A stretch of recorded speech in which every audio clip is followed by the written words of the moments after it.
शैक्षणिक वर्ष 2021-22 या वर्षातील इयत्ता तिसरीच्या वर्गातील सर्व विद्यार्थ्यांच्या व पालकांचे सहर्ष स्वागत। आज आपण गेल्या वर्षी कोविड-19 मुळे पूर्ण वर्षभर लॉकडाऊन असल्यामुळे विद्यार्थी शाळेत येऊ शकले नाहीत।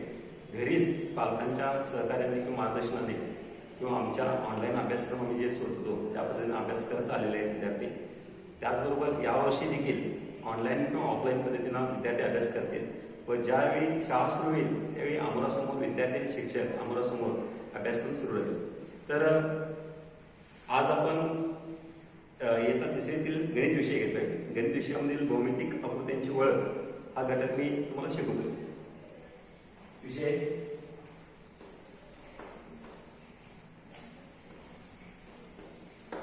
गणित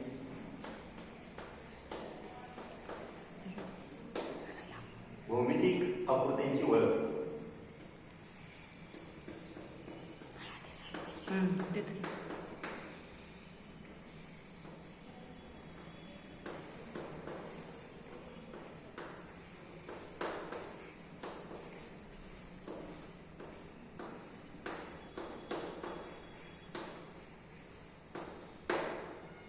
भौमितिक आकृत्यांची ओळख। त्याचबरोबर त्यातील घटकाचं नाव आहे उपघटकाचं नाव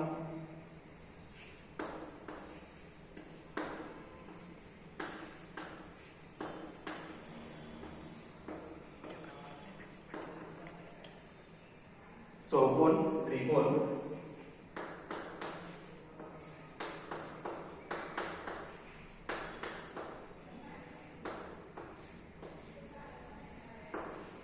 वर्तुळ।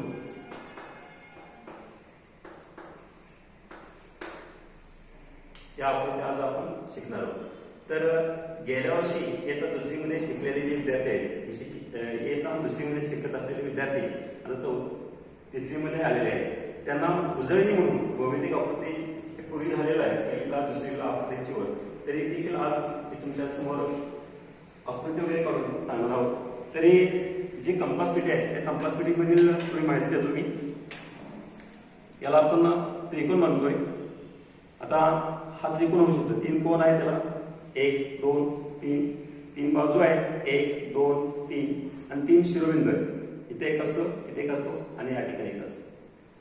त्याचबरोबर आपण त्रिकोण आहे याला आपण 3 बाजू 3 कोण आणि 3 शिरोबिंदू आहे। त्याचबरोबर हा आहे याला आपण कंपास म्हणतो। याच्या माध्यमातून आपल्याला वर्तुळ काढता येतो। त्याचबरोबर याला आपण फुटपट्टी किंवा स्केल असे म्हणतो इंग्लिशमध्ये। या माध्यमातून आपल्याला जे आज शिकायचं आहे तर पहिला आहे चौकोन। चौकोनाची संकल्पना मी या ठिकाणी सांगतो।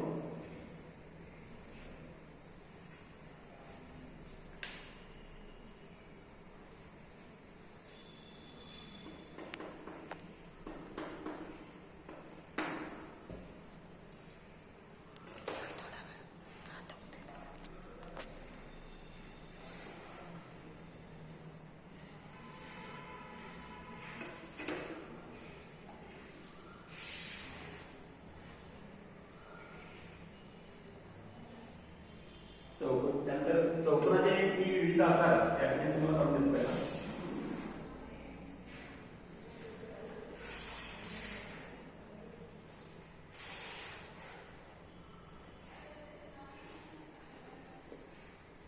आता यामध्ये त्यानंतर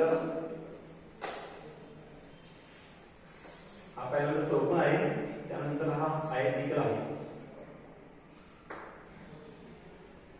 आता चौकोनाला 4 शिरोबिंदू आहेत 1 2 3 आणि 4। तर त्याला आपण नाव देऊया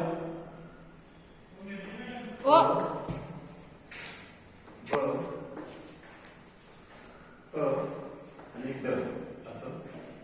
यामध्ये समोर बाजू जी आहे ती समोरासमोरील बाजूची सेंटीमीटर जे आहे ते सारखा असणार आहे। त्याचबरोबर हा जो आहे त्याला आपण चौकोन देखील म्हणतो आणि चौरस देखील म्हणतो। आता कसं आहे चौकोनाचं वेगवेगळे प्रकार आहेत, त्यामध्ये त्यामध्ये चौकोन ह्याला चौरस देखील म्हणतो आपण. याची समोरासमोर बाजू समान असून समांतर असते. यामध्ये क ब क आणि ड असं नाव देऊ शकतो आपण शिरोबिंदूंना. त्यामध्ये जो कोन आहे तो कोन 90 अंशाचा आहे. आणि या सर्व कोनांची बेरीज 9 18 तर येते 90 अंश. परत 90 अंश, परत 90 अंश. या सर्वांची बेरीज 360 अंश असे होते. त्याचबरोबर हा जो आहे तो आयत आहे. हे चौकोनाचे वेगवेगळे प्रकार आहेत. आयताच्या समोरासमोर बाजू समान असते आणि प्रत्येक कोन हा काटकोन असतो किंवा 90 अंशाचा असतो. हा झाला चौकोन. यानंतर ही जी आकृती आहे त्या आकृत्या आपण काढून घ्यायची आहे आपल्या वहीमध्ये. त्यानंतर त्रिकोण. आता ही पुसून मी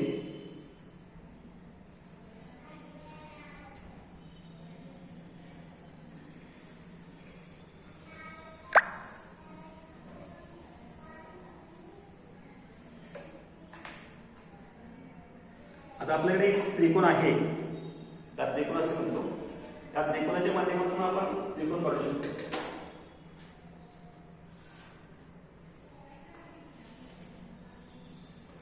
कंपास पेटीच्या फुटपट्टीच्या माध्यमातून काढू शकतो आपण किंवा या त्रिकोणाच्या सहाय्याने देखील काढू शकतो.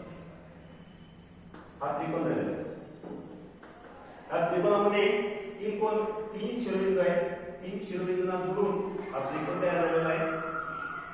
त्रिकोणाची हा 60 अंशाचा कोन आहे, हा 60 अंशाचा कोन आहे, तर हा 60 अंशाचा कोन आहे.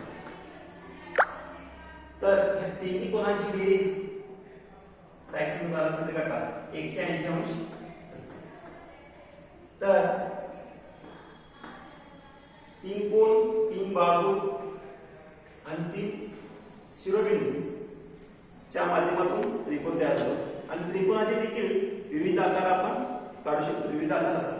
हा जो आहे ते लघुकोन त्रिकोण आहे. त्यानंतर काटकोन त्रिकोण, विषमकोन त्रिकोण असं त्रिकोणाच्या पुढील इयत्तेमध्ये आपल्याला ती माहिती मिळू शकते.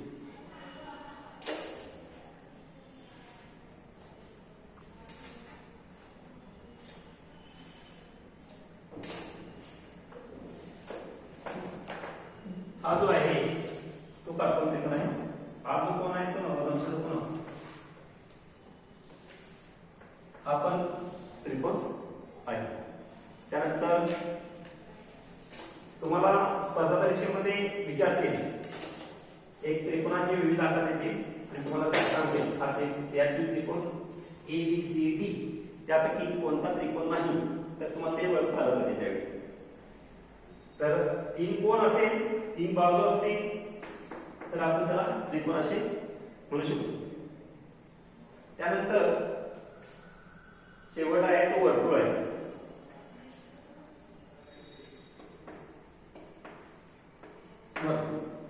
तर वर्तुळ आपण कंपासाच्या सहाय्याने वर्तुळ आपण काढू शकतो. ह्याला आपण कंपास म्हणू शकतोय.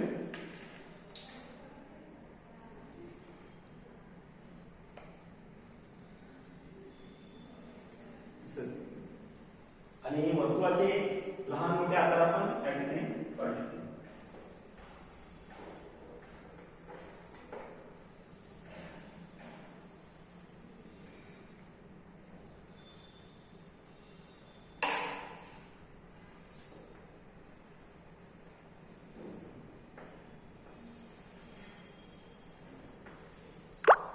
असं वर्तुळ काढू शकतो. एक समांतर अंतरापासून विविध रेषा आपण बिंदू जोडतोय त्याला आपण वर्तुळ असे म्हणतोय. समान अंतर इथून हे जे अंतर आहे या साईडचा असू दे या साईडचा असू दे समान अंतर आहे. त्यानंतर मध्य शिरोबिंदूमध्ये पासून जे भाग आहे त्या भाग आपल्याला येतात तिसरीच्या पुढील येते चौथीमध्ये त्रिज्या, व्यास आणि जीवा आपल्याला पाहायला मिळतं. कसं ते आता सगळं तुम्हाला ते विद्यार्थ्यांना फक्त आकार कोणता आहे, वर्तुळ आपण असं लहान मोठे वर्तुळ दिल्यानंतर ते वर्तुळ आहे याची संबोध स्पष्ट झाला पाहिजे, यासाठी ही उजळणी आहे.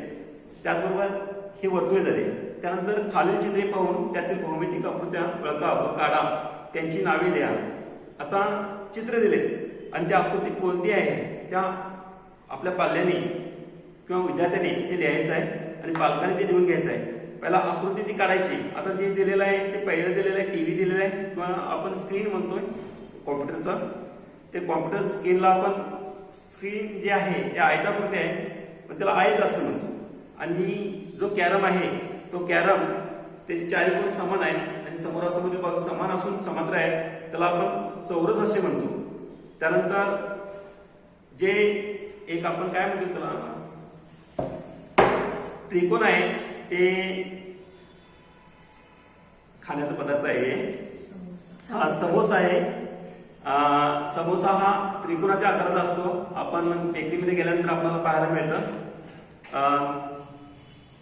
तो आकार कसा आहे तो बघायचा, तिथं काढायचा आणि खाली त्रिकोण असे लिहायचं. त्यानंतर ही जी आहे त्यानंतर आहे कॅल्क्युलेटर आहे. कॅल्क्युलेटर देखील आयताकृतीच आहे आणि ते कॅल्क्युलेटरच्या माध्यमातून आपण बेरीज वजाबाकी गुणाकार भागाकार करू शकतो. त्यानंतर जे आहे ते काकण आहे, त्याला आपण बांगडे असे देखील म्हणू शकतोय. त्याचं वर्तुळ काढायचं आहे. ते हे जे काकण आहे ते वर्तुळाकार आहे म्हणून वर्तुळ कडून खाली जे वर्तुळ म्हणून लिहायचं आहे तिथं. त्यानंतर आपल्याला पुढाडी वरील चित्रातील त्रिकोण वर्तुळे चौकोन ओळखा. त्रिकोण त्रिकोण लाल, चौकोन निळा, वर्तुळे पिवळ्या रंगाने रंगवा. या ठिकाणी काय करायचं आहे, 3 दिलेलं आहे. त्रिकोण, वर्तुळ आणि चौकोन दिलेलं आहे त्यामध्ये.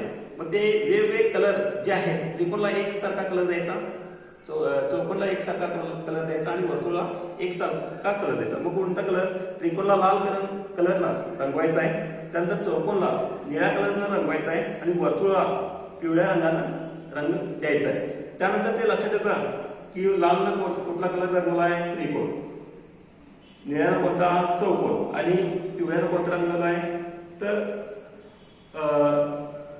वर्तुळ रंगवलेलं आहे, असं आपल्याला सांगता येते विद्यार्थ्यांना.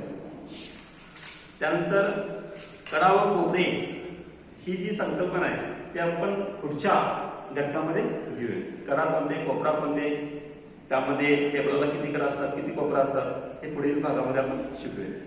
Okay, thank you.